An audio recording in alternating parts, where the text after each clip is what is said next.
Good evening friend. मैं मनीष कुमार भोज आप सभी लोगों का अपने इस यूट्यूब चैनल पर हार्दिक स्वागत करता हूं। दोस्तों, जैसे कि आप सभी को सर्वविदित है कि हमने वर्तमान समय में उत्तराखंड की ये जिलेवार सीरीज प्रारंभ की हुई है। आज जो आप लोगों के समक्ष में जो जिला रखने जा रहा हूं वो परीक्षा के दृष्टिकोण से बहुत अत्यधिक महत्वपूर्ण है। इसी जनपद से बहुत अधिक क्वेश्चन आप लोगों के पूछे जाते हैं। यदि आपने इस जनपद को अच्छी तरीके से पढ़ लिया है तो दोस्तों ये सोच के चलिए, अगर इस जनपद से कहीं से भी कोई भी क्वेश्चन पूछा जाता है तो आप इसे निश्चित रूप से इसे सही करोगे। इतना तो मैं आपसे लिख के कह रहा हूँ। दोस्तों, जो आज का जो हमारा जो टॉपिक है वो हमारा क्या चमोली जनपद के आज बारे में हम डिस्कस करेंगे। देखिए, जो हमारी जो श्रृंखला है आज की वो चमोली जनपद। चमोली जनपद को अगर इसके उपनाम की यदि बात करें तो इसके उपनाम आपके बद्रीनाथ, रुद्रनाथ और कल्पेश्वर नाथ भी इस जनपद को कहते हैं। ठीक है, फिर से दोहरा दे रहा हूँ। देखिए, इस जनपद को जो इसका उपनाम है, अगर हम चमोली को इससे पूर्व जिस नाम से जानते थे उसे गोपेश्वर के नाम से भी जानते हैं। ठीक है, या आप चमोली या गोपेश्वर भी कह सकते हैं। वैसे आज वर्तमान समय में हम इसे चमोली के रूप में इसे जानते हैं। अगर बात करें इसकी उप नाम की, यदि बात करें इसका जो उपनाम है ये बद्रीनाथ या फिर रुद्रनाथ या फिर कल्पेश्वर नाथ है।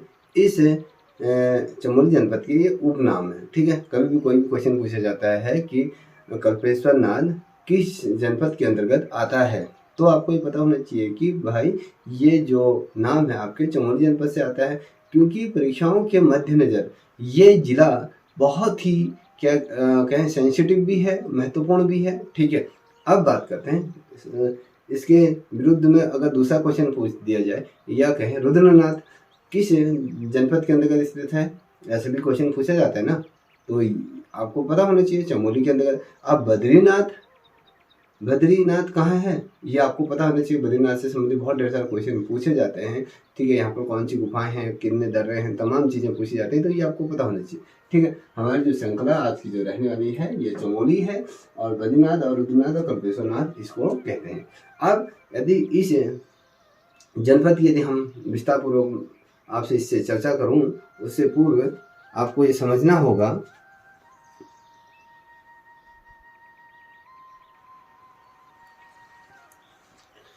जैसे कि मैं आपको बता रहा था कि इस जनपद की स्थापना कब हुई और ये जो जनपद है वो किस मंडल के अंतर्गत आता है।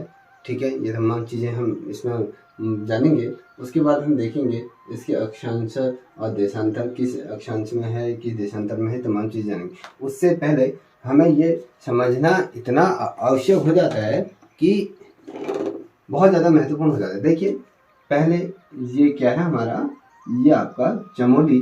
देखिए, ये चमोली जनपद का क्या है, मानचित्र है। ठीक है, अब पहले हमने इस जनपद का क्या करा, आपका मैप बनाया समझने के लिए। ठीक है, आप पहले इसका मैप बना लीजिए। ठीक है, मैप बनाने के बाद आपको पता होना चाहिए कि आपका उत्तर कहाँ है, दक्षिण कहाँ है।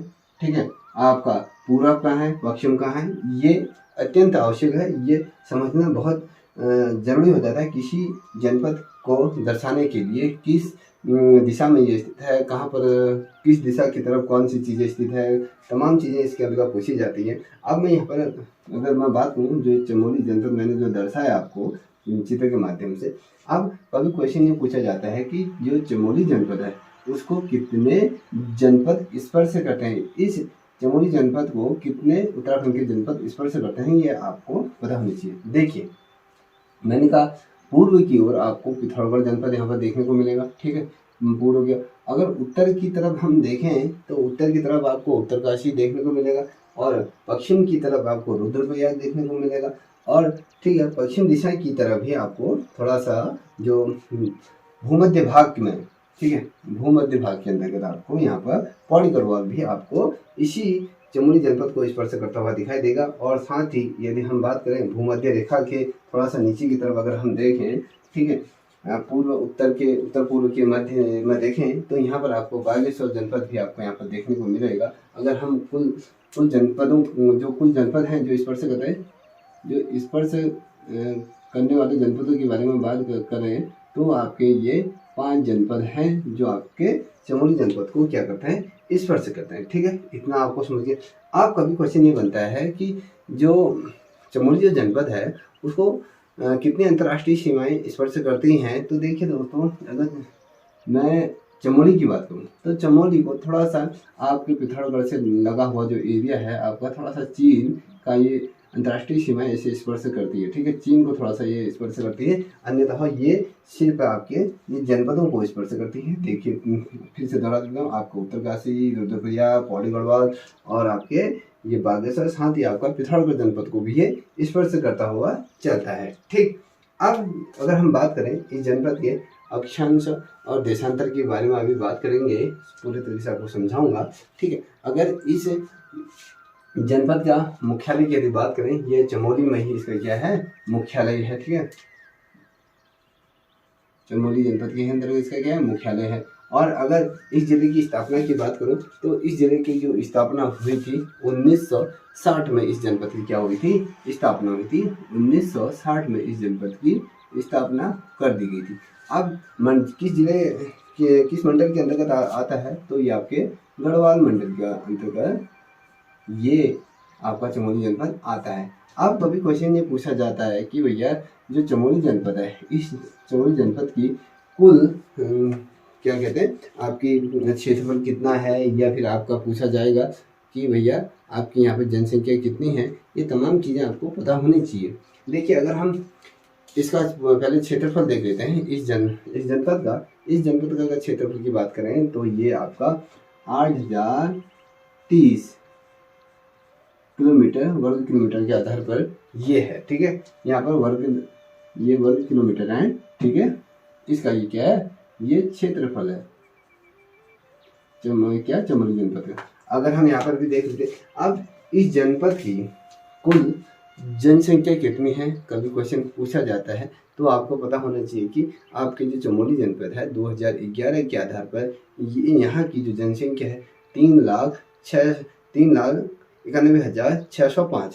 3,00,000 देखिए 3,91,605 क्या है, यहाँ की कुल जनसंख्या है 2011 की जनगणना के आधार पर। अगर इसी में अगर हम पुरुषों की और महिलाओं की जनसंख्या को निकालें तो यहाँ पर आपके अगर पुरुषों की जनसंख्या की बात करूँ दोस्तों, यहाँ पर 1,93,991। देखिए यहाँ कुल जनसंख्या आपकी 3,91,605 है। अब यहाँ पर पुरुष की जनसंख्या की यदि मैं बात करूँ तो यहाँ पर आप देखोगे 1,93,991 क्या है, यहाँ पर पुरुषों की जनसंख्या देखने को मिलेगी। अब यहीं पर महिलाओं की जनसंख्या की बात करूं तो महिलाओं की जनसंख्या आप देखोगे 1,97,000।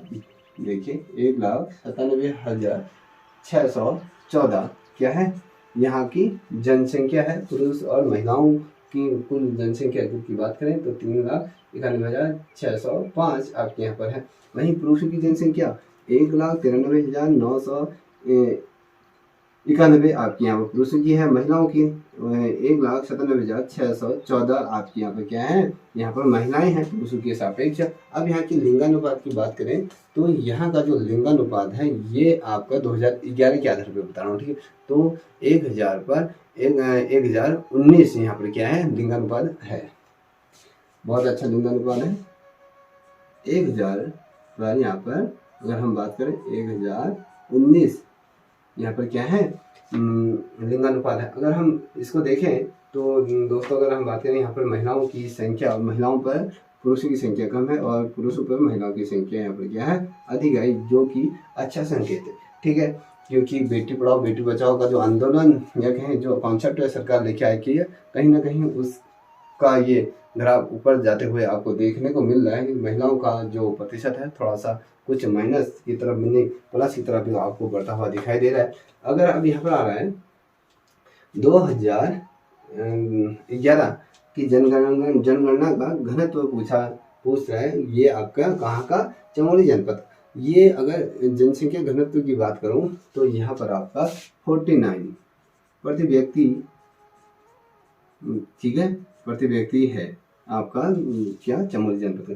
अब यहाँ पर अगर हम बात करें नगरीय जनसंख्या की प्रतिशत के बारे में बात करें 2011 के आधार पर नगरीय जनसंख्या का, तो वो आपका 15.17 है। ठीक है, 15.17 ये आपका क्या है प्रतिशत आपका किस में आएगा, नगरीय जनसंख्या। अगर हम ग्रामीण जनसंख्या की बात करें तो यहाँ पर ग्रामीण जनसंख्या अधिक है, यहाँ पर 84% क्या है आपकी यहाँ पर ग्रामीण जनसंख्या है।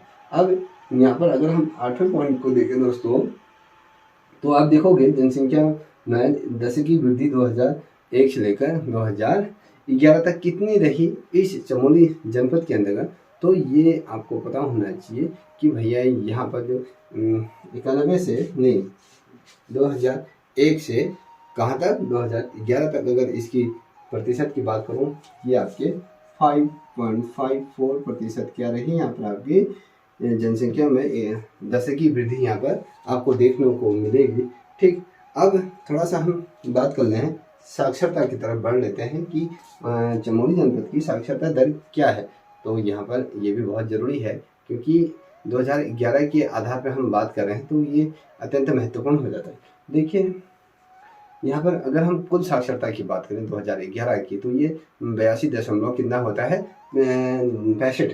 देखिए 82.65% यहाँ पर क्या है आपकी चमोली जनपद की साक्षरता है। साथ ही अगर हम यहाँ पर पुरुषों की बात करें तो उसके बाद हम महिलाओं की बात करें, तो यहाँ पर पुरुषों की अगर हम बात करें यहाँ पर 93.43 क्या है इतना प्रतिशत आपको यहाँ पुरुषों का देखने को मिलेगा। अगर वहीं हम महिलाओं की बात करें तो महिलाओं की आपके 72% आपके यहाँ पर क्या है महिलाओं की साक्षरता है। अगर हम इसको अगर देखें 72.32, अगर इसको ऐसा चलिए 72.32 आपकी क्या है महिलाओं की यहाँ पर वृद्धि है साक्षरता के क्षेत्र में।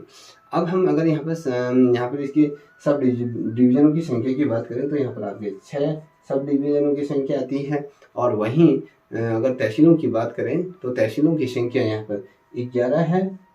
ठीक, अब उप तहसील यहाँ पर 1 है। ठीक है, अब क्वेश्चन पूछा जाएगा कि भैया चमोली जनपद के अंदर कुल ब्लॉकों की संख्या कितनी है, तो ब्लॉकों की संख्या भी आपको पता होनी चाहिए। ब्लॉकों की संख्या आपके यहाँ पर क्या है 9 है। अब मैंने बताया कि भैया सब डिवीजन की संख्या 6 बताई मैंने, तहसीलों की संख्या 11 बताई, उप तहसीलों की संख्या मैंने 1 बताई और ब्लॉकों की संख्या मैंने 8 बताई। अब बात करते हैं यहाँ पर सब डिवीजनों की संख्या 6 है, तो वो कौन कौन से हैं आपको पता होना। देखिए आपके चमोली हो गया, जोशीमठ हो गया, कर्णप्रयाग हो गया, थराली हो गया, गैरसैंण हो गया, पोखरी क्या है आपके ये सब डिवीजन है। ठीक है, अब बात करते हैं यहाँ पर तहसीलों की संख्या 11 है। यहाँ पर आपका घाट है, आदि बद्री है और नारायणबगड़ है और जिलास करके नंदप्रयाग है, आपका चमोली है, जोशीमठ है, कर्णप्रयाग है, थराली है, पोखरी है, गैरसैंण है। ये तमाम क्या है इसकी तहसील है। अब उप तहसील कौन सी है, ये देवाल करके देखिए यहाँ पर लिख देता हूँ, उप तहसील देवाल ये यहाँ पर की उप तहसील 1 इसके अंतर्गत आती है। ठीक है, अब ब्लॉकों की संख्या मैंने बताई आपको, यहाँ पर ब्लॉकों की संख्या क्या है 9 है। अगर 9 यहाँ पर ब्लॉकों की संख्या दी है तो आपको पता होना चाहिए कि 9 ब्लॉक कौन कौन से हैं। बहुत ज़्यादा महत्वपूर्ण ये बिंदु है, कहीं दफ़े ये पूछा जाता है प्रतियोगिता परीक्षाओं में कि फलाना ब्लॉक किस जनपद के अंतर्गत आ रहा है। अब मैं जैसे दसौली की बात करता हूँ, दसौली ब्लॉक किस जनपद के अंतर्गत आता है, तो आपको ब्लॉक पता होना चाहिए, बहुत महत्वपूर्ण है। ये वाला जो जनपद है ना, ये जनपद तो परीक्षा के दृष्टिकोण से ये लेके चलिए रामबाण है, यहीं से आपके बहुत ढेर सारे क्वेश्चन इसी जनपद से बनते हैं। अगर आप इस जनपद को अच्छी तरह से समझ लेते हो तो आपके परीक्षा में अच्छे नंबर आएंगे। यदि दोस्तों एक रिक्वेस्ट आप लोगों से करना चाहूँगा, यदि आप लोगों को ये वीडियो पसंद आ रही हो आपकी परीक्षा के दृष्टिकोण से, तो प्लीज़ इस चैनल को भी सब्सक्राइब करें, लाइक शेयर करें और साथ ही अपने दोस्तों को भी साझा करें। अब मैंने ब्लॉकों की संख्या की बात करी, जैसे यहाँ पर मैंने लिखा आपके ब्लॉकों की संख्या आपकी क्या है, यहाँ पर 9 है। तो 9 ब्लॉक कौन से आपकी जोशीमठ है, दसौली है और घाट है, कर्णप्रयाग है, नारायणबगड़ है, थराली है और साथ ही देवल है और अगर बात करूँ गैरसैंण और पोखरी, ये टोटल आपके 9 ब्लॉक आपके यहाँ पर दिए हुए हैं। क्या आपके किस जनपद के अंतर्गत? चमोली जनपद के अंदर। ठीक है, अब आपको पता है कि चमोली जनपद बहुत सी चीज़ों में क्या है और अन्य जनपदों की अपेक्षा यहाँ से ज़्यादा क्वेश्चन है, और यहाँ पर क्या है, पर्यटन स्थलों भी बहुत अधिक संख्या में यहाँ पर पर्यटक आते हैं, क्योंकि यहाँ पर आपके बद्रीनाथ तमाम चीज़ें यहाँ पर चीज़ें हैं। अभी आगे हम डिस्कस करते रहेंगे क्या क्या चीज़ें हैं। अब यहाँ पर बात करता हूँ, मैं तुम्हें विस्तार पूरा समझा रहा हूँ। विधानसभा क्षेत्रों की संख्या कितनी है? तो यहाँ पर विधानसभा क्षेत्रों की संख्या की यदि बात करूँ तो दोस्तों आपको यहाँ पर 3 विधानसभा क्षेत्र यहाँ पर आपको देखने को मिलेंगे। ठीक है, अब ये 3 विधानसभा क्षेत्र कौन कौन से हैं? बद्रीनाथ, ठीक है, बद्रीनाथ, कर्णप्रयाग, थराली। ठीक है, यहाँ पर लिख देता हूँ, बद्रीनाथ,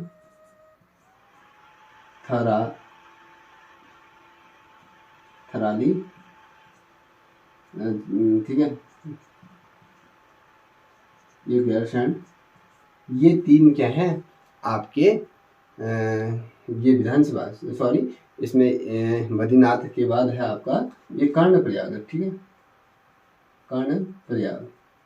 अब यहाँ पर एक चीज़ महत्वपूर्ण है, यहाँ पर देखिए बद्रीनाथ, ठीक, फिर उसके बाद कर्णप्रयाग हो गया, फिर उसके बाद आपके थराली हो गया, थराली जिसे हम गैरसैंण के अंतर्गत भी इसे जानते हैं। ठीक है, थराली, ये जो सीट है ये SC को क्या है, रिजर्व सीट है। ठीक है, यहाँ पर आपके अगर विधानसभा सीटों की यदि बात करूँ तो यहाँ पर आपको देखने को मिलेंगे 3 विधानसभा सीटें आपके कहाँ हैं? चमोली जनपद के अंतर्गत बद्रीनाथ, कर्णप्रयाग और थराली। तो थराली जो है रिजर्व सीट आपको यहाँ पर देखने को मिली। अब बात करूँ मैं वनों का प्रतिशत, तो उत्तराखंड के अंतर्गत, ठीक है, उत्तराखंड के चमोली जनपद के अंतर्गत वनों का प्रतिशत कितना है? अगर यहाँ पर 2015 के आधार पर वनों का प्रतिशत की बात करूँ तो आपको यहाँ पर 33.39%, 33.39% क्या है आपको यहाँ पर वनों की संख्या आपको देखने को मिली। अब यहाँ पर एक चीज़ महत्वपूर्ण है, ये तो आपकी वनों की संख्या होगी। अब यहाँ पर देखिए, यहाँ पर कुल जनसंख्या मैंने आपको बताया 3,91,505 यहाँ पर है। अब इसी में SC की प्लस ST की जनसंख्या की भी हम बात करेंगे। तो SC की जो जनसंख्या है यहाँ पर आपको देखने को मिलेगी, यहाँ पर 79,317 आपके 79,317 आपके यहाँ क्या है SC की यहाँ पर जनसंख्या है। अगर ST की बात करूँ तो यहाँ पर आपके 12,260 क्या है लोगों की संख्या आपके यहाँ पर ST कम्युनिटी की है। जो आपको मैं बता रहा हूँ कि SC की यहाँ पर 79,370 ठीक है, यहाँ पर आपका देखने को मिला 12,260 क्या है यहाँ पर ST कम्युनिटी की जनसंख्या है। ठीक है, ये बहुत ज़्यादा महत्वपूर्ण है।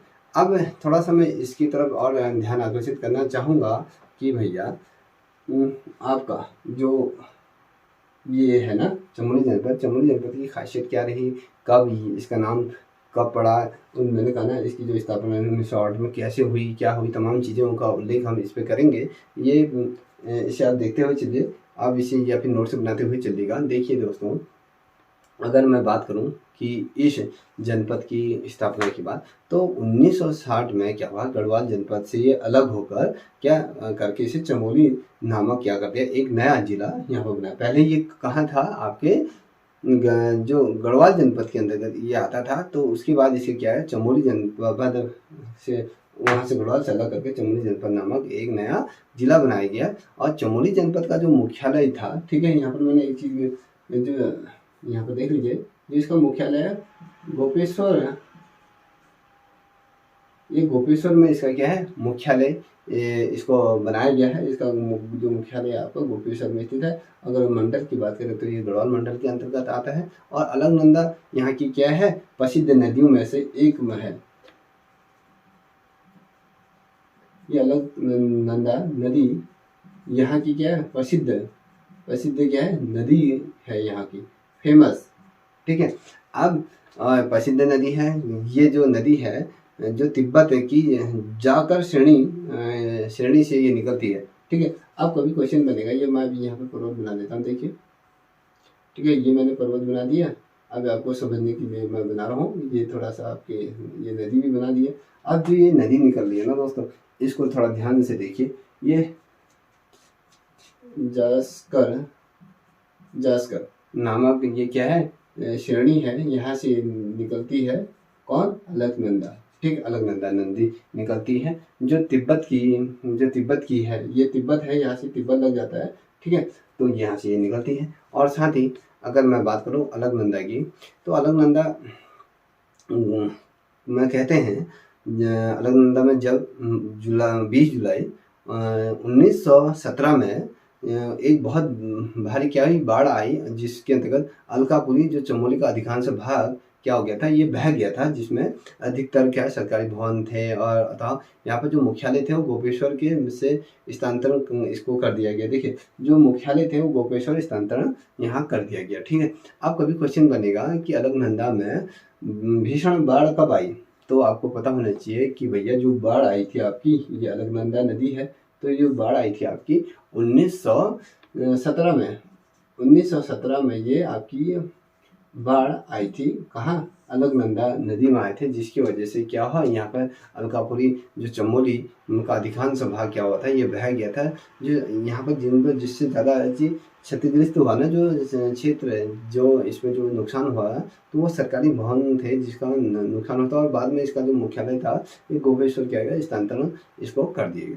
अब इसमें जो समझने वाली जो महत्वपूर्ण बात है, इसमें कहते हैं जो उत्तराखंड के जो जिलों के पर्वतीय नगरों की बात करें, तो गोपेश्वर एक ऐसा मात्र नगर है जहाँ ना अधिक गर्मी पड़ती है और ना ही अधिक ठंडी यहाँ होती है, या ना कहें यहाँ ना सर्दी होती है ना ज़्यादा गर्मी होती है। यहाँ एक समान क्या रहता है, मौसम रहता है, और बहुत अच्छा सुकून भरा ये मौसम रहता है यहाँ पर। ठीक है, ये उत्तराखंड का मात्र एक जनपद है। ठीक है, अगर अन्य जनपदों को हम देखें तो कहीं पर गर्मी ज़्यादा पड़ती है, कहीं सर्दी ज़्यादा होती है, क्योंकि वहाँ का तालमेल सही नहीं बैठता है। तो आप चमोली जनपद एक ऐसा जनपद है जहाँ पर हर चीज़ नपी तुली मात्रा में आपको देखने को मिलेगी। और क्योंकि चमोली ज़िले के अगर मैं बारे में बात करूँ, तो चमोली ज़िले की जो प्रसिद्ध है ना, ये दर्शनीय स्थलों के लिए जाना जाता है, धार्मिक स्थलों के लिए जाना जाता है। यहाँ के नौसैंगिक सौंदर्य के लिए ये जाना जाता है, क्योंकि प्रकृति की छटा इस जनपद में यह कहें बहुत अधिक रही है, जहाँ पर लोग दूरस्थ क्षेत्रों में कहें अपितु पूर्ण संसार भर से यहाँ पर लोग इस क्षेत्र को देखने के लिए आते हैं। ये क्षेत्र अपनी विविधता के लिए प्रसिद्ध है। यहाँ पर आप देखोगे तमाम चीज़ें अन्य जनपदों की अपेक्षा, अगर कहें भगवान ने तमाम चीज़ें इसी जनपद में ला के रख दी हो, ऐसा इस जनपद को पढ़ने से और अगर आप स्टडी करोगे जाओगे तो ऐसा फील होता है। देखिए, मैंने कहा ना कि दर्शनों के लिए ये दार्शनिक स्थलों के लिए प्रसिद्ध है। अब दर्शनीय स्थल कौन से हैं यहाँ पर, अगर देखोगे रुद्रनाथ का मंदिर है, बद्रीनाथ का है, अनुसुईया मंदिर है यहाँ पर, और साथ ही पंच प्रयाग यहाँ पर है, विष्णु प्रयाग यहाँ पर है, और नंद प्रयाग है, और पंच केदार यहीं है, अति मुनि का आश्रम यहाँ है, वैतरणी कुंड यहाँ है। अगर मैं बात करूँ मूर्ति रहित जो मंदिरों का समूह यहाँ है, क्योंकि यहाँ पर ऐसे भी मंदिर हैं जिसमें मूर्तियाँ बिल्कुल भी नहीं है, ऐसे मंदिरों का समूह भी यहाँ पर है। अब देखिए, तमाम जो पर्यटन स्थल है ना, जहाँ पर सार्वजनिक रूप में लोग जाते हैं, अगर इस जनपद की पर्सनली इनकम की बात करूँ तो अन्य जनपदों की अपेक्षा इस जनपद की जो आय है बहुत अच्छी है, क्योंकि यहाँ पर इतने ज़्यादा धार्मिक स्थल हैं, पर्यटन स्थल हैं, जो कि यहाँ की जो जनपद की अर्थव्यवस्था को बहुत अच्छी दिशा प्रदान करते हैं। देखिए, फिर से दोहरा देता हूँ। देखिए, यहाँ पर आपका बद्रीनाथ है, अनुसुईया मंदिर है, पंच प्रयाग है, और विष्णु प्रयाग, नंद प्रयाग यहीं है, आपके पंच केदार यहीं है, अनुमित मुनि का अगस्त मुनि का मंदिर यहीं है, अगर वैतरणी कुंड यहीं है, मूर्ति रहित मंदिरों का समूह भी आपके यहीं है। और बद्रीनाथ तो कहते हैं ना कि बद्रीनाथ में जो तीर्थ है उसमें जैसे स्कंद पुराण की बात कहें, या मुकुंद चंद की बात करें, या फिर गुफाओं की बात करें, गरुड़ शिला की बात करें, या रामायण गुफा की बात करें, ये तमाम चीज़ें अब देखिए, अगर हम यहाँ पर अगर इस प्रकार से केव बनाए, ये गुफा तमाम गुफाओं की संख्या यहीं पर सारथी रूप में आपको देखने को मिलेगी। ठीक है, और चमोली जनपद में जो वसुंधरा क्या प्रभात है, जो हिमालय से जो नदियाँ प्रवाहित होगी। देखिए अगर मैं यहाँ पर हिमालय बनाऊँ इस प्रकार से, तो देख लीजिए कि हिमालय की नदियाँ तुरंत यहीं से प्रवाहित होकर इधर को आती हैं। और यहाँ पर जो है वसुंधरा प्रभात, हिमांशित जो पर्वत शिखर हैं उनके ग्लेशियरों की जो ऊंची चोटी है वहाँ की ये पृष्ठभूमि में ये स्थित है। ठीक है, अगर हम इस जनपद की मिट्टी की बात करूँ, अगर मिट्टी की बात करूँ तो यहाँ की मिट्टी आपको लाल मिट्टी इस जनपद में देखने को मिलती है, लाल मिट्टी। ठीक है, इस जनपद की खासियत है। और यहाँ की फसलों की बात करूँ, अगर हम यहाँ पर फसलें देखें,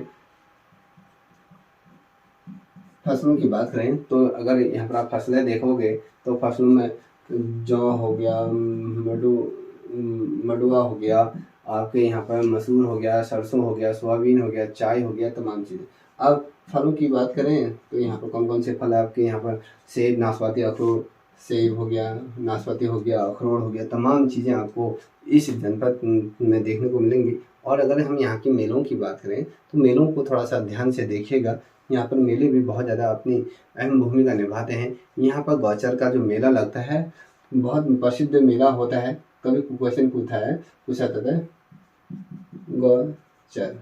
गौचर मेला किस जनपद के अंतर्गत लगता है, तो आपको बताना चाहिए चमोली जनपद के अंतर्गत ये आता है। ठीक है, ये बहुत दफ़े क्वेश्चन एग्जाम में पूछा जाता है कि भैया गौचर मेला किस राज्य के अंतर्गत, राज्य के किस जनपद में लगता है, तो ये आपका चमोली जनपद में ये लगता है। हरियाली पूरा मेला कहते हैं ये यहीं लगता है। साथ ही महामृत्युंजय मेला भी इसी जनपद में लगता है। और गरुड़ कुंड महोत्सव या कहें अगर बात करूँ बालखंड विकास मेला भी आपका यहीं लगता है। अगर एक चीज़ और बता दूँ, ये देखिए मैं इस मानचित्र को 20 से 2 बराबर हिस्सों में विभाजित कर रहा हूँ। ये जो है ये आपका ये राजमार्ग है, ये राजमार्ग संख्या HN, देखिए NH यहाँ पर 58 क्या है इस जनपद में है। नेशनल हाईवे 58 इस जनपद से गुजरता है। अगर नदियों के बारे में बताऊं तो इस जनपद के अंदर नदियों का जो है अलकनंदा है, रामगंगा है। और यहाँ पर जो अभ्यारण्य है, यहाँ पर अभ्यारण्य भी बहुत अधिक महत्वपूर्ण है। अगर यहाँ के अभ्यारण्यों की बात करें तो यहाँ के जो अभ्यारण्य है आपको नंदा देवी जो राष्ट्रीय उद्यान है ना, ये यही है, नंदा देवी राष्ट्रीय उद्यान जो है आपके ये चमोली जनपद के ही अंतर्गत है। और यहाँ पर कौन सा केदार वन्य जीव, देखिए केदार वन्य जीव अभ्यारण्य भी इसी जनपद के अंतर्गत स्थित है। ठीक है, ये तो हो गए आपके अभ्यारण्य की बात करूँ। अगर यहाँ की खनिजों की बात करूँ तो यहाँ पर कौन कौन से खनिज आपके यहाँ पर प्रोवाइड होते हैं, तो देखिए यहाँ पर मैग्नेटाइट होता है, सोप स्टोन मिलता है। सोप मतलब थोड़ा सा हल्का सा, ज़्यादा ठोस चट्टान नहीं का पत्थर नहीं मिलता। और यहाँ पर बेस मेटल मिलता है, गंधक मिलता है, मार्शनिक मिलता है, तांबा मिलता है, टिन मिलता है। तमाम जो आपके खनिज हैं वो आपके इसी जनपद में आपको देखने को मिल जाएंगे। और अगर मैं यहाँ के जल प्रपात की बात करूँ तो यहाँ का जल प्रपात कौन सा है, ठीक है, अब यहाँ पर देख लीजिए जो यहाँ का जो जल प्रपात है वो वसुंधरा जल प्रपात है। वसुंधरा जल, ये जल प्रपात यहाँ पर आपको देखने को मिलेगा।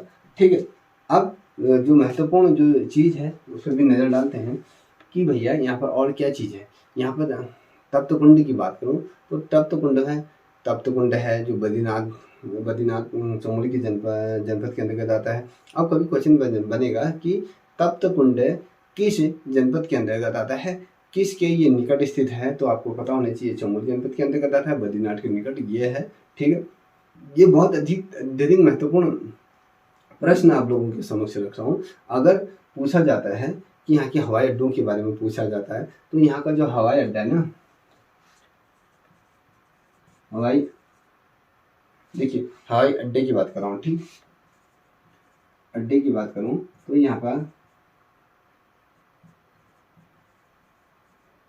गोपेश्वर में क्या है स्थित है। ठीक है, गोपेश्वर के अंतर्गत ये स्थित है हवाई अड्डा। अब यहीं पर अगर देखोगे उत्तराखंड की जो प्रस्तावित जो राजधानी थी गैरसैंण, जिसे गैरसैंण या फिर इसको कहते हैं चंदनगर चमोली कहते हैं। ठीक है, अब गैरसैंण कहाँ है? ये गैरसैंण आपके चमोली जनपद के अंतर्गत आता है। ठीक है, यहाँ पर ग्रीष्मकालीन इसे राजधानी क्या करें बनाया गया है। ठीक है, ये आपको देखो, अगर हम इसकी बात करें 15 अगस्त 2021 को यहाँ पर क्या कहते हैं ध्वजारोहण कराया गया था ग्रीष्मकालीन राजधानी की। ठीक है, ये बहुत ज़्यादा महत्वपूर्ण। अब यहाँ के कुछ प्रमुख संस्थानों की बात करूँ तो यहाँ के कुछ प्रमुख संस्थान मैं यहाँ पर उल्लेखित कर देता हूँ। प्रमुख संस्थान कौन कौन से हैं ये आपको बता देता हूँ। अब यहाँ के जो प्रमुख संस्थान है ना, राजकीय विधि कॉलेज, यहाँ पर लॉ कॉलेज, राजकीय विधि कॉलेज जो है आपके ये चमोली जनपद के अंतर्गत ही स्थित है। जो कहाँ पर है? ये गोपेश्वर के अंतर्गत है। गोपेश्वर के अंतर्गत ये स्थित है। राजकीय विधि कॉलेज कहाँ है? आपके गोपेश्वर चमोली की जनपद के अंतर्गत है। अब दूसरे की बात करें तो दूसरा आपका जड़ी बूटी शोध संस्थान। ठीक है, जड़ी बूटी शोध संस्थान आपके कहाँ है? ये आपके चमोली जनपद के अंतर्गत है। ये भी आपके गोपेश्वर के अंतर्गत है। ठीक है, गोपेश्वर चमोली जनपद के अंतर्गत आता है। गोपेश्वर में देखिए राजकीय जो विधि कॉलेज है आपके गोपेश्वर में स्थित है। जड़ी बूटी शोध संस्थान जो है आपके गोपेश्वर में स्थित है। ठीक है, अब बात करते हैं इस राज्य का क्षेत्रफल की। यदि बात करें, अगर जिलेवार देखें तो इस राज्य का, अगर हम इस जनपद का क्षेत्रफल देखते हैं तो सर्वाधिक क्षेत्रफल वाला ये जिला है। देखिए सर्वाधिक क्षेत्रफल वाला क्या है? ये जिला है। अब हमने यहाँ पर इसका क्षेत्रफल अगर देखें तो इसका क्षेत्रफल कितना है? देखिए यहाँ पर 8030 है। ठीक है, क्षेत्रफल इस जनपद का 8030 वर्ग किलोमीटर क्या है इस जनपद का। यहाँ पर लिखा है, यहाँ पर आपको देखो ये क्षेत्रफल यहाँ पर लिखा है, ये क्या है? सर्वाधिक है। किसी भी जनपद का इतना क्षेत्रफल नहीं है। पहले नंबर पर क्षेत्रफल के दृष्टिकोण से अगर देखें तो चमोली जनपद ही उसमें सर्वाधिक ऊपर आता है। अगर क्षेत्रफल के दृष्टि अगर हम बुग्याल की बात करें तो देखिए क्षेत्रफल की सबसे बड़ा बुग्याल की बात करें, वेदनी बुग्याल, ये क्या है? आपके चमोली जनपद के अंतर्गत है। ठीक है, कस्तूरी मृग का राष्ट्रीय जो उद्यान है, देखिए कस्तूरी मृग का जो संरक्षण, कस्तूरी मृग का जो संरक्षण संस्थान जो है आपके चमोली जनपद के अंतर्गत ही क्या है? ये स्थित है। ठीक है, अब जो फूलों की घाटी की बात करूं, देखिए फूलों की घाटी कहाँ स्थित है? फूलों की घाटी आपके चमोली में स्थित है। ठीक, अब चमोली जनपद में है। और सबसे बड़ा अगर वन्य विहार की बात करें, सबसे बड़ा देखिए यहाँ पर लिख देता हूँ, सबसे बड़ा वन्य विहार की अगर हम बात करें तो वो आपके चमोली जनपद के अंतर्गत है। वो कौन सा है? केदारनाथ वन्य जीव अभयारण्य। ये क्या है? आपके कहाँ स्थित है? चमोली जनपद के अंतर्गत ये स्थित है। अब सर्वाधिक राष्ट्रीय उद्यानों की बात करें, अभयारण्यों की बात करें तो वो सर्वाधिक आपके जो राष्ट्रीय उद्यान अभयारण्य की बात करें तो ये आपके चमोली जनपद के ही अंतर्गत आपको देखने को मिलेंगे। ठीक है, बहुत ज़्यादा महत्वपूर्ण है इसलिए आपको मैं ये बता रहा हूँ। देखिए अगर यहाँ पर इस जनपद में देखिए यहाँ पर मैं लिख रहा हूँ ऊनी वस्त्र जो है ना, ऊनी वस्त्र भी आपके कहाँ मिलेगा? चमोली जनपद। देखिए ऊनी वस्त्रों की बात करें तो ये भी चमोली जनपद के ही अंतर्गत आता है। ठीक, अब यहाँ पर थोड़ा सा मैं आप लोगों का ध्यान यहाँ आकर्षित करना चाहूँगा, जिसके अंतर्गत आप देखोगे यहाँ पर मैंने कुछ झीलें और तालों के बारे में आपसे डिस्कस करूँगा। देखिए झीलें और तालाब,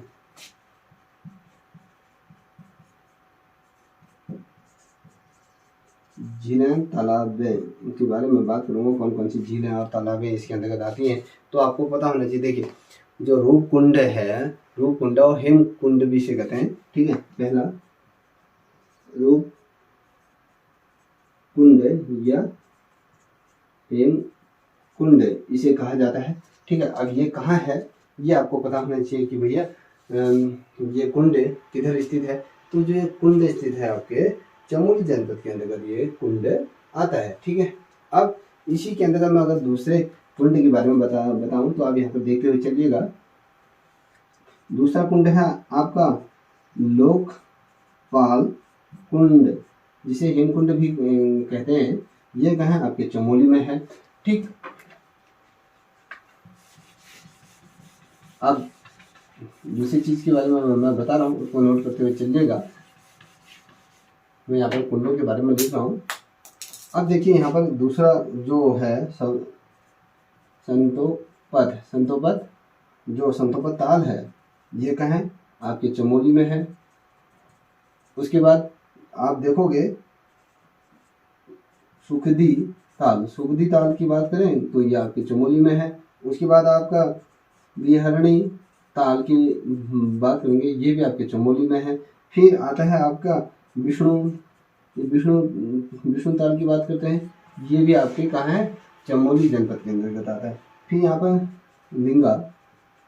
लिंगा ताल या अंछरी ताल भी इसे कहते हैं। और अगर हम दूसरे ताल की बात करें, जो यहाँ पर जो तालों का क्रम है, तो अगर उसकी बात करें गुडियाल करके गुडियाल गोहरा और साथ ही आप देखोगे आदि और नरसिंह ताल या मणि ताल या कहें सिंह ताल ये आपके कहाँ पड़ते हैं, ये तमाम कहाँ है चमोली जनपद के अंतर्गत ये ताल आते हैं, ठीक है। ये ताल चमोली जनपद के अंतर्गत आते हैं। तो अब मैं बात करता हूँ कुछ महत्वपूर्ण और मुद्दों पर बात करता हूँ। यहाँ पर देखिए, ये आपने इतना देख लिया है तो इसे मिटा देता हूँ। ये परीक्षा के दृष्टिकोण से बहुत ज़्यादा महत्वपूर्ण है, उनको देखते हैं, ठीक है। इसे मेरे साथ नोट करते हुए चलिए, आपकी प्रतियोगिता परीक्षाओं के लिए बहुत ज़्यादा ये महत्वपूर्ण ये चीज़ें रहेंगी। अब हम बात करेंगे, देखिए यहाँ पर लिख रहा हूँ चमोली के पर्वत शिखरों के बारे में बात करेंगे। देखिए मेरे साथ इसे नोट करते हुए चलिएगा, बहुत ज़्यादा महत्वपूर्ण है, ठीक है। अब यहाँ पर कौन कौन से आते हैं क्रमशः मैं यहाँ पर लिख रहा हूँ, आप उसे मेरे साथ नोट करते हुए चलिएगा, ठीक है। पहला है, मैं इनकी ऊंचाई भी आपको बता दूंगा, ठीक। पहला है आपका नंदा देवी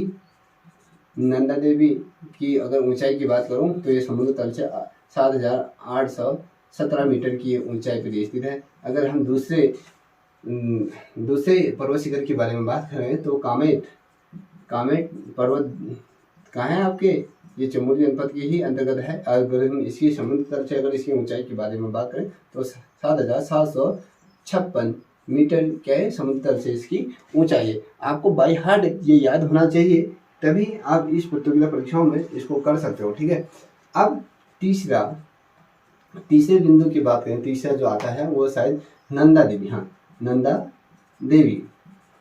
देवी पूर्वी, ठीक है। अगर हम इसकी बात करेंगे तो यहाँ पर 7,456 मीटर की ऊंचाई पर ये स्थित है। और वहीं अगर हम दूसरे पर्वत की बात करें तो यहाँ पर माणा, आपने बहुत लोगों ने सुना होगा माणा पर्वत की अगर हाइट की बात करूँ तो ये आपकी है 7,234 मीटर की ऊंचाई पर ये आपका पर्वत शिखर स्थित है। समुद्र तल की बात कर रहा हूँ, ठीक है, समुद्र तल से ही इसकी ऊंचाई की बात कर रहा हूँ।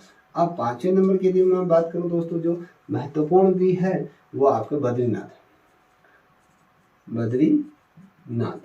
ये बद्रीनाथ है पर्वत, इसकी अगर हम ऊंचाई की बात करें यहाँ पर 7,138 मीटर। अगर मैं सही भी हो सकता हूँ गलत भी हो सकता हूँ, आप इनको मिला लीजिएगा, इनकी जो ऊंचाई है। आई थिंक मैं आप लोगों को सही बता रहा हूँ। अगर किसी बच्चे को इसमें डाउट होता है तो वो बच्चा इसको कहीं ना कहीं बुकों में देख ले, ठीक है। अब हम 6ठे नंबर की यदि हम बात करें, 6ठे नंबर का आपका देखो मैं यहाँ पर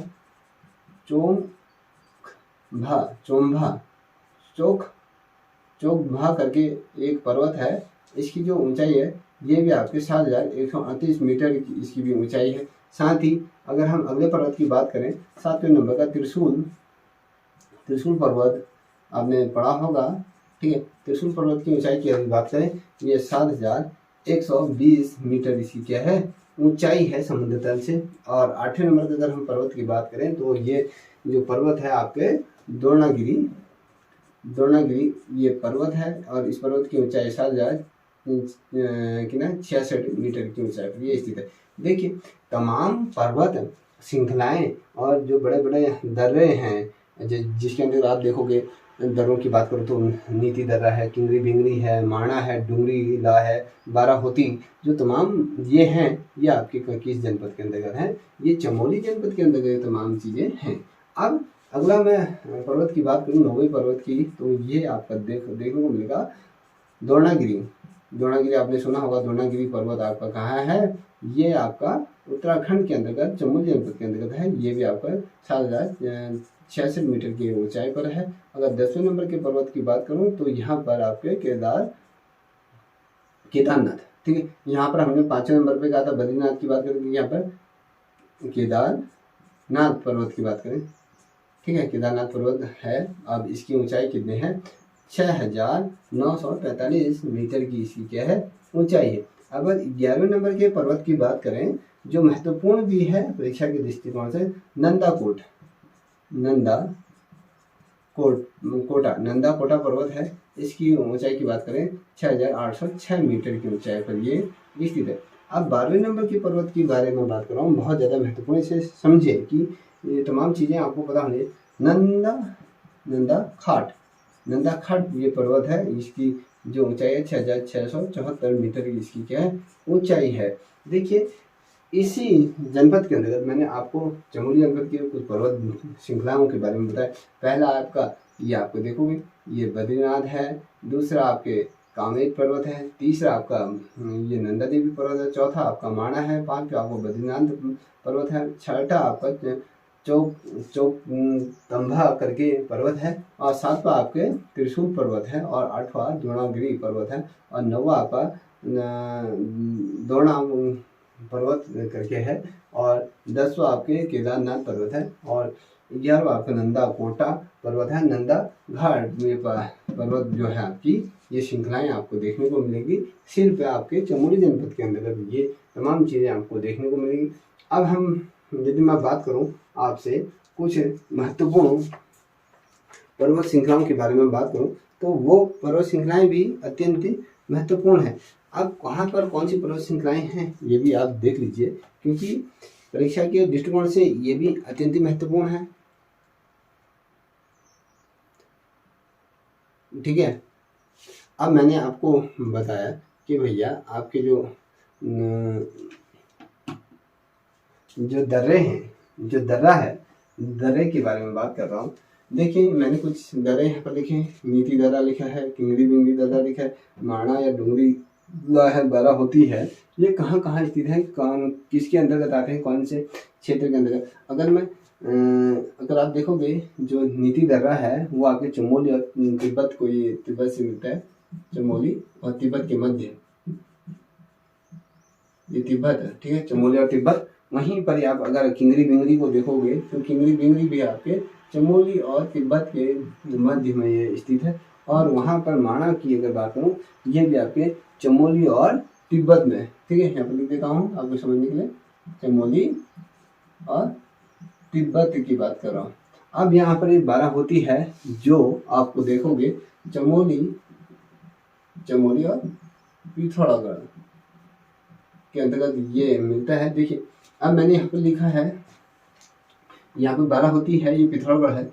इस क्षेत्र के अंतर्गत कहीं ये दर्रा है जो पिथौरागढ़ और आपके चमोली के मध्य पर ये क्या है, ये स्थित है, ठीक है। इतना आप लोगों के समझ में आ गया होगा। मैंने आपको झीलों के बारे में बता ही दिया है, साथ ही आपको हवाई अड्डे के बारे में बता दिया है, दर्रों के बारे में बता दिया है, पर्वत श्रृंखलाओं के बारे में बता दिया, कौन कौन से पर्वत श्रृंखलाएं आती हैं, वो तमाम चीज़ें मैंने आपको इस श्रृंखला में बता दिया है। अब इस श्रृंखला में कुछ महत्वपूर्ण चीज़ें दोबारा मैं रिपीट कर देता हूँ। देखिए, यहाँ पर मैंने आपसे कहा ना, सारथी राष्ट्रीय उद्यान वाला अभ्यारण्य वाला जो जिला है आपका वो चमोली है, और ऊनी वस्त्र का जो प्रयोग होता है यह भी आपके कौन सा है, चमोली जनपद के अंदर। अगर मैं बात करूँ राज्य की जो सबसे कम सिंचाई वाला जो क्षेत्र है ना, ये भी आपका चमोली जनपद ही है कि यहाँ पर सिंचाई अन्य राज्य के अपेक्षा, अगर जनपदों की अपेक्षा यहाँ पर कम होती है। ठीक है, अगर एशिया का सबसे लंबा और सार्वधिक ऊंचा स्थित रोपवे की अगर हम बात करें, रोपवे जो बनता है ना, जहाँ पर ट्रॉली से नीचे से ऊपर को हम जाते हैं, जैसे आपने हरिद्वार में देखा हो, नैनीताल में देखा हो, तमाम जगहों पर ये रोपवे लगाया जाता है। मगर यहाँ पर जो रोपवे लगाया गया है वो एशिया का सबसे बड़ा और ऊंचाई पर लगने वाला ये रोपवे है। जो रोपवे है आपके जोशीमठ और औली के मध्य ये रोपवे लगाई गई, क्योंकि औली विश्व पटल पर भी इसका नाम जाना जाता है। इसलिए मैंने ये कहा ना आपसे कि ये जनपद बहुत ज़्यादा महत्वपूर्ण है। आपके जो विंटर और समर वेकेशन के जो इवेंट होते हैं, जो गेम होते हैं यहाँ पर, तो यहाँ पर ही ये कराए जाते हैं। और जो ओली है ना, वो शीतकालीन जो यहाँ पर क्रीड़ाएँ होती हैं, पूरे साल भर उसमें बर्फबारी होती है। और अगर हम बात करें यहाँ पर, तो यहाँ पर कृत्रिम रूप से यहाँ पर क्या कराई जाती है, यहाँ पर स्नोफॉल भी कराया जाता है। अगर इसकी ऊंचाई की बात करें, जो एशिया का जो सबसे बड़ा ये आपका रोपवे लगाया गया है, ये 60.65 मीटर की ऊंचाई पर ये लगा गया है। और यहाँ पर साथ ही सॉरी, ये जो मैंने आपको बताया थोड़ा सा इसमें मिस्टेक होगी। और ये एशिया का जो सबसे ऊंचा वृक्ष अगर की बात करें, चीड़ का वृक्ष यहीं पर पाया गया है। देखिए, जो चीड़ का पेड़, यहाँ पर मैं कुछ पेड़ बना देता हूँ, एक पेड़ बना देता हूँ। ये अगर इस ऐसे पेड़ देखोगे, यहाँ पर 6.3 मीटर की ऊंचाई ये क्या है, ये आपका वृक्ष यहाँ पर पाया गया है चीड़ का। ये जो चीड़ का पाइन का चीड़ का वृक्ष आपको देखने को मिलेगा। ये आपका सबसे बड़ा, एशिया का सबसे बड़ा जो वृक्ष है आपको चमोली जनपद के ही अंतर्गत देखने को मिलेगा। ठीक है, और साथ ही यहाँ पर जो वृक्ष है ना, ये वृक्षों की अगर बात करूँ, ये मोरी ब्लॉक आता है, मोरी ब्लॉक है। मोरी ब्लॉक में ये चीड़ का वृक्ष है। अगर जो ये चीड़ का वृक्ष है ना, जो एशिया का सबसे बड़ा वृक्ष है, जिसकी मैंने ऊंचाई आपको बताया 60 मीटर से, वो बहुत ऊंचा था। ये पेड़ अब क्या हो गया, अब गिर चुका है। कभी क्वेश्चन आता है कि एशिया का सबसे बड़ा पेड़ कब गिरा, तो आपको पता होना चाहिए मई 2000, देखिए मई 2007 में इस पेड़ को गिरा दिया गया है। 8 मई 2007 को ये पेड़ क्या हो गया, गिर गया है। इसे गिराया नहीं गया, प्राकृतिक तौर पर खुद ही ये गिर गया है। ये पॉइंट सबसे महत्वपूर्ण है, इसे आप नोट करते हुए चलिएगा।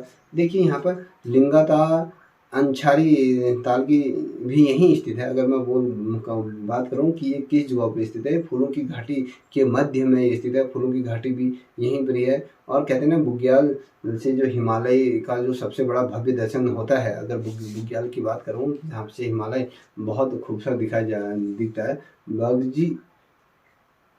बगजी बुग्याल कहते हैं, जो चमोली जनपद के अंतर्गत आता है। और साथ ही यहाँ पर एक चीज़ और महत्वपूर्ण नोट करने वाली जो चीज़ आप लोगों के लिए है दोस्तों, वो आपका कहते हैं कि किस बुग्याल को वेदों का प्रणयन स्थल भी माना जाता है, कि यहाँ पर देव यहाँ पर विचरित करते थे, ये तमाम चीज़ें होती थी। और अपने सुंदर मखमली घास के लिए ये प्रसिद्ध है। तो वो कौन सा बुग्याल है, कभी क्वेश्चन बनता है, जो अपनी मखमली घास के लिए प्रसिद्ध है, तो वो बेदनी बुग्याल आपके चमोली जनपद के ही अंतर्गत आता है। और राज्य में सबसे कम सिंचाई वाला जो क्षेत्र है आपका चमोली है, जो जनपद की बात करें।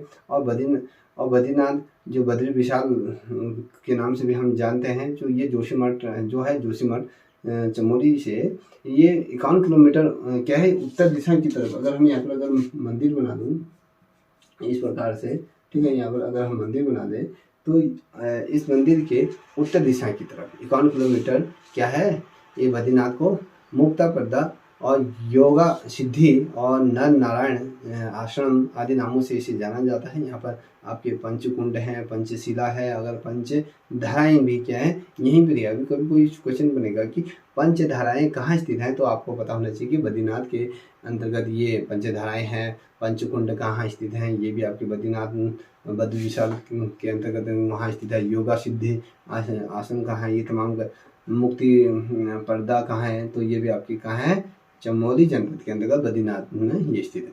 अब सबसे महत्वपूर्ण चीज़ और है कि जो चमोली के जो ग्वारखा चमोली का ग्वारखा गुफा में क्या है, अनेक प्रकार के यहाँ पर पशु पक्षियों का चित्रण ये मिला गया है। और जो ग्वारखा उद्यान है ना दोस्तों, ये अभी की नहीं है, ये आपके प्रागैतिहासिक काल के समय का है। अगर हम प्रागैतिहासिक काल का पीरियड की बात करूँ तो 2500 ईसा पूर्व से 1500 ईसा पूर्व की मध्य की बात कर रहा हूँ। ये तब की ये गुफा है जो ग्वारखा उद्यान के नाम से भी इसे जाना जाता है। यहाँ पर अनेक जो पशु पक्षी तमाम यहाँ पर चित्र प्राप्त हैं, जिसे लाखों गुफा के नाम से भी जाना जाता है। यहाँ पर चटकदार रंगों का प्रयोग करके यहाँ पर तमाम यहाँ पर क्या चित्र प्राप्त हुए हैं। और चमोली के किमनी गांव है एक, वहाँ पर शैल चित्र प्राप्त हुए हैं। और वहाँ पर जो आदिमानव के हथियार प्राप्त हुए हैं, आदिमानव किस प्रकार से अपने जीवन को गसर बसर करता था, तमाम चीज़ें वहाँ की पशुओं इत्यादि तमाम चीज़ें मिले हैं। वहाँ की सभ्यता के बारे में कुछ इत्यादि मिले हैं। और यहाँ पर अगर बात करूँ, जो ये चित्र जो मिले हैं यहाँ पर सफ़ेद रंग से इनको रंगा गया है। सफ़ेद रंग के ये चित्र यहाँ पर आपको देखने को मिलेंगे। जो ये तमाम चीज़ें हैं ये आपके कहाँ हैं, चमोली जनपद के अंदर। और यहाँ की एक महत्वपूर्ण और चीज़ मैं बता देता हूँ, जो आपके लिए क्या है बहुत महत्वपूर्ण ये रहेगी।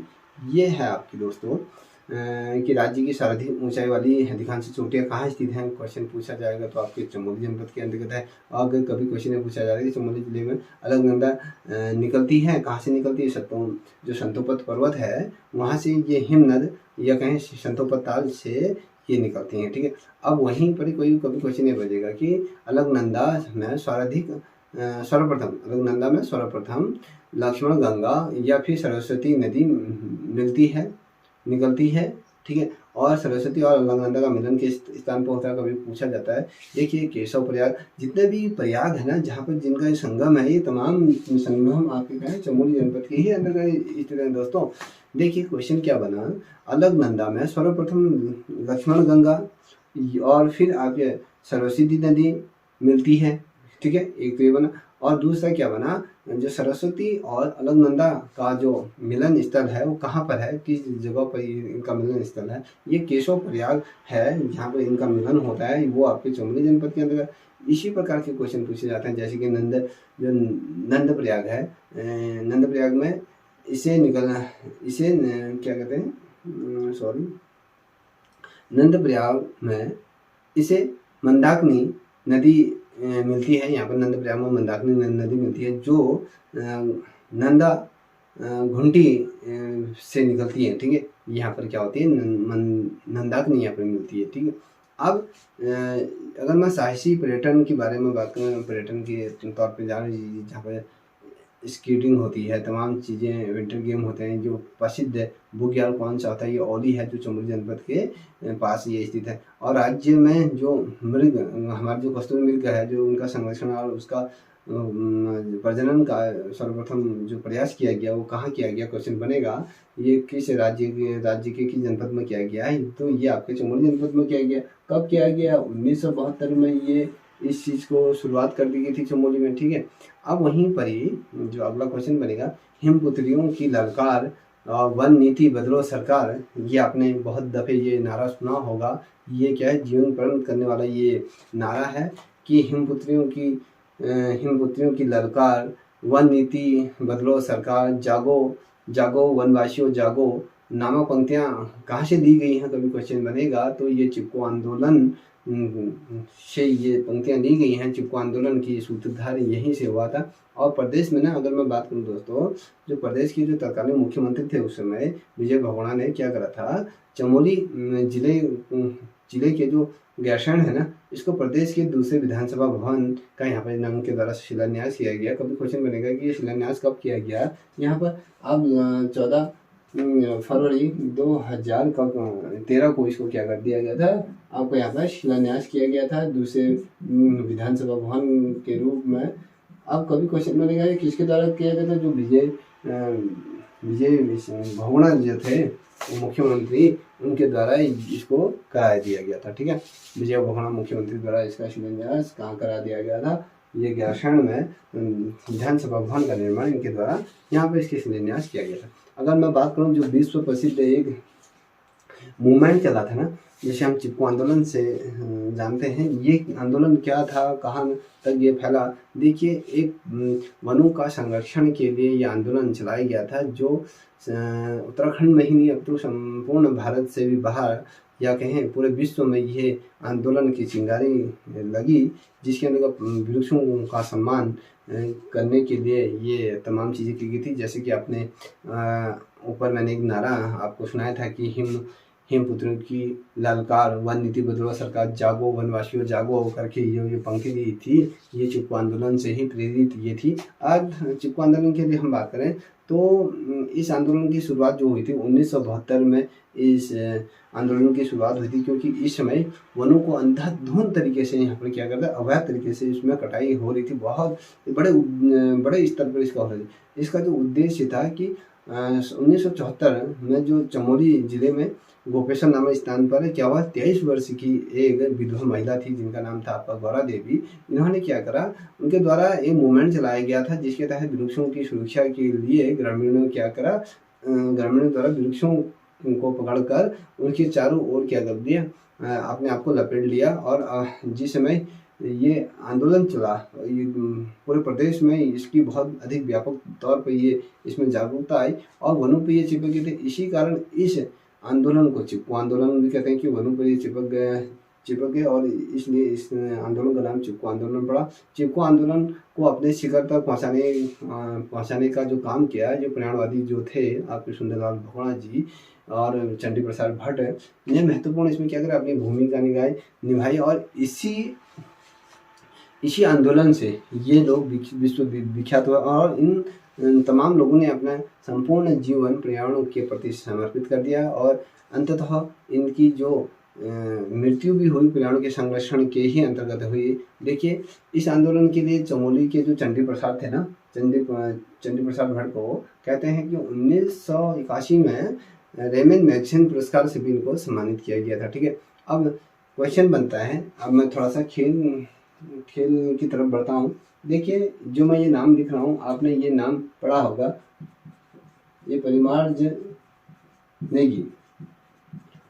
ठीक है, ये कौन है, ये आपको कोई पता होगा, सारे जिनको पता नहीं है तो वो समझ गए कि जो परिमार्ज नेगी है ये आपके चमोली जनपद के रहने वाले हैं। देखिए, चमोली के जो कॉलोनी है ना, गांव चमोली के ये निवासी हैं। इन्होंने क्या किया, शतरंज के खेल में ये सबसे कम उम्र के इंटरनेशनल मास्टर ये बने, विश्व चैंपियनशिप का इनको गौरव हासिल है। छोटी उम्र में इन्होंने चैंपियनशिप जो शतरंज के खेल में अपना नाम विश्व पटल में इन्होंने दर्ज कराया, जैसे मैंने आपको बताया। ठीक है, अब इसके अंतर्गत दोस्तों मैं कल आप लोगों के समक्ष इसी जनपद का दूसरा भाग लेके उपस्थित रहूँगा, जिसमें हम देखेंगे कि चमोली जनपद के अंतर्गत जो प्रसिद्ध पर्यटन स्थल हैं या कहें जो प्रसिद्ध चीज़ें हैं, उन चीज़ों पर हम डिस्कस करेंगे। और साथ ही मैं जाते कुछ महत्वपूर्ण चीज़ आपको बता देता हूँ। यहाँ पर क्या, चमोली जनपद के कुछ ग्लेशियर हैं, जैसे कि दूनागिरी ग्लेशियर है, या अगर बद्रीनाथ ग्लेशियर है, संतोपत ग्लेशियर हैं, और यह तिपार बमक ग्लेशियर भी आपका क्या है, चमोली जनपद के अंदर है। ये तमाम चीज़ें हैं। उसके बाद हम जो कल अगले वीडियो में अगर हम देखेंगे भाग 2 के अंतर्गत हम जो वर्णन करेंगे, यहाँ पर जो तमाम चीज़ों को मद्देनजर रखते हुए जो प्रमुख पर्यटन स्थल या प्रसिद्ध स्थलों के बारे में बात करेंगे, जहाँ पर आपको संपूर्ण जानकारी दी जाएगी कि जैसे कि आपको बद्रीनाथ है, आदिबद्री है, पंचबद्री है, नंदा देवी है, और विष्णुप्रयाग है, रुद्रनाथ है, पंचप्रयाग है, कल्पेश्वर है, जोशीमठ है, फूलों की घाटी है, अगर ग्यारसैंण है, औली है, या कहें फिर बुग्याल है, या त्रिशूल पर्वत है, ये नंदप्रयाग है, माणा है, और रूपकुंड है, और या कहें हिमकुंड है। तमाम चीज़ों के बारे में हम कल आप लोगों से इसमें विस्तारपूर्वक चर्चा करेंगे, कौन से क्या है, किसकी भूमिका कितनी रही है। ठीक है, तब तक के लिए इतना ही। यदि आप लोगों को वीडियो पसंद आई है तो प्लीज़ इस वीडियो को सब्सक्राइब करें, साथ ही अपने दोस्तों को भी साझा करें। तब तक के लिए इतना ही। जय हिंद, जय भारत, जय उत्तराखंड।